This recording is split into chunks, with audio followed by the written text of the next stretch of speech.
You're listening to Innovation for Alpha, where we explore everything at the intersection of healthcare innovation and finance. Through our discussions and interviews, we keep you informed and educated about healthcare innovations, next-level venture investing, and everything involving the combination of the two.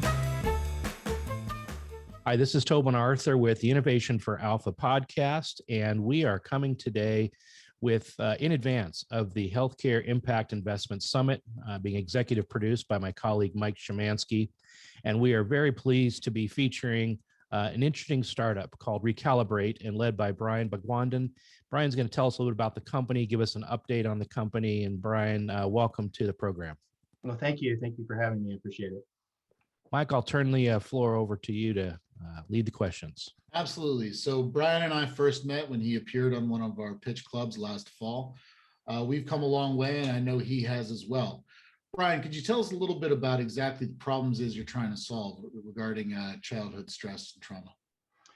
So toxic stress is sort of a vernacular for a dysregulated stress system.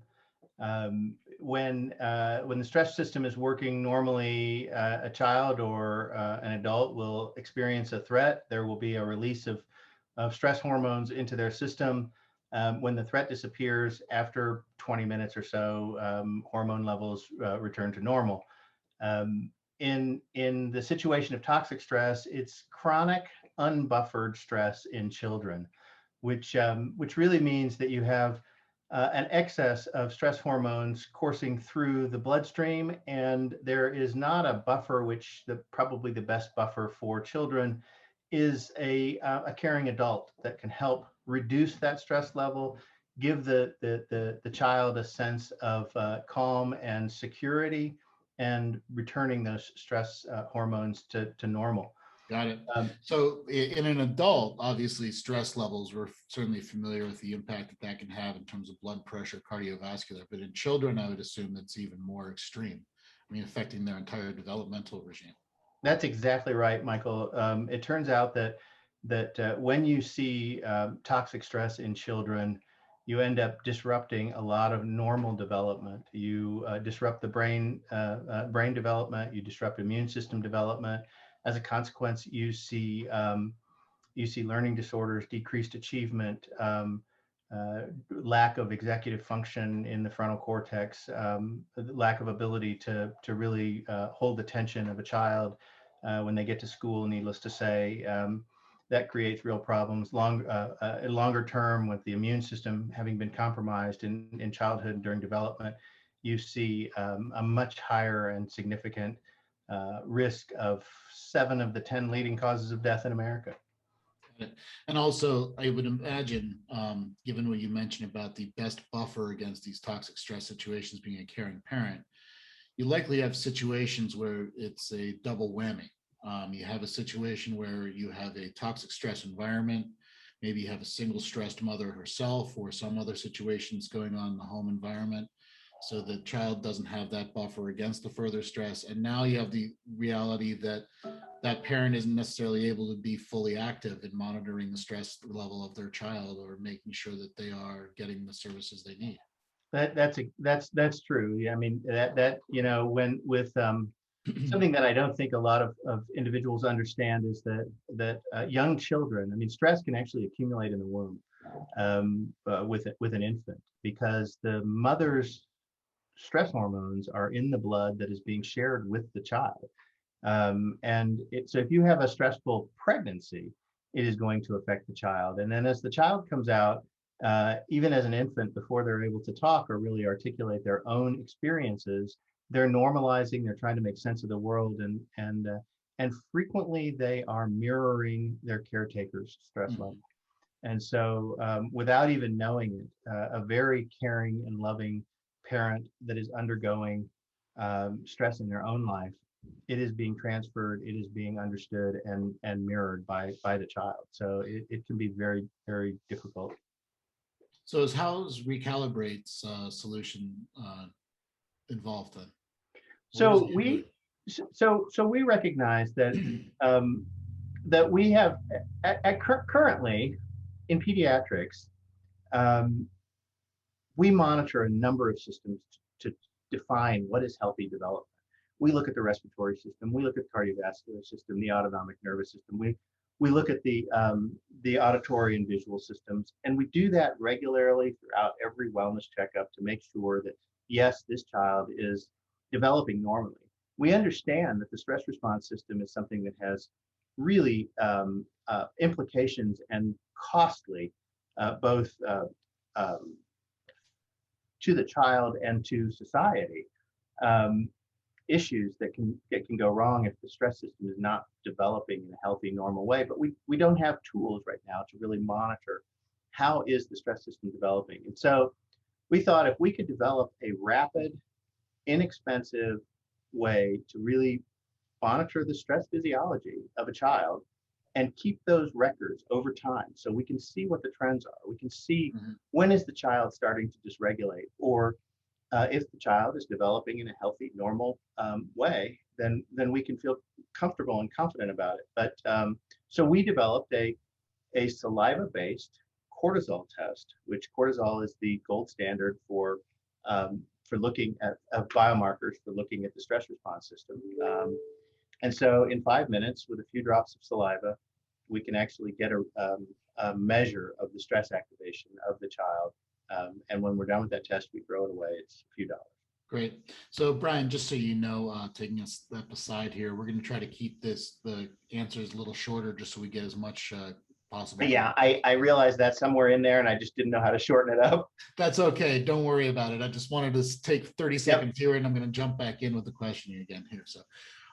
So Brian, is the goal to keep this in the doctor's office or to put this in the hands of child service workers as well? We really want to do both. We're going to start in the pediatric office and expand outward. COVID has taught us a lot about remote monitoring, and our device is set up for that. We have a handheld reader and disposable test that anybody can use.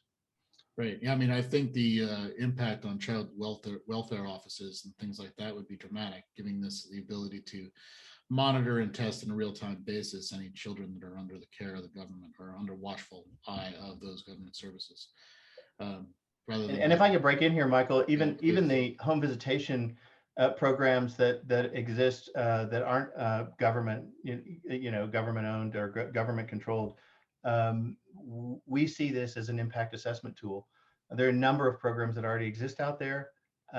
Could we look at the stress levels of kids in certain environments, and could we take a measure of how well existing programs are actually working, and we can give some hard data to that. Excellent point. You can actually use this as comparative analysis between different solutions.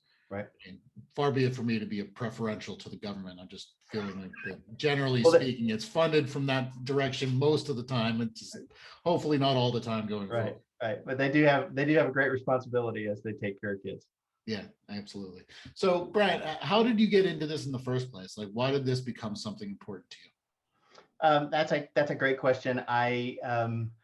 I did a lot of volunteer work with homeless and poor and sort of social development, or social issues. I quickly realized that there are a lot of problems bigger than me with adults, and I shifted my volunteer work to work with children a long time ago, and I think this is just a natural extension of that.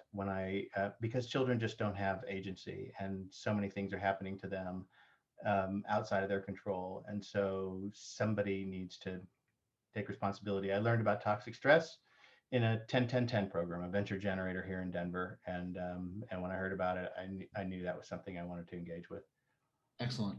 So now, beyond money, every entrepreneur always can use money in order to help create runway and space and everything like that. But are there other things that could be helpful out there? Would you like early adoption? Would you need clinical trials? What is it that you really need right now?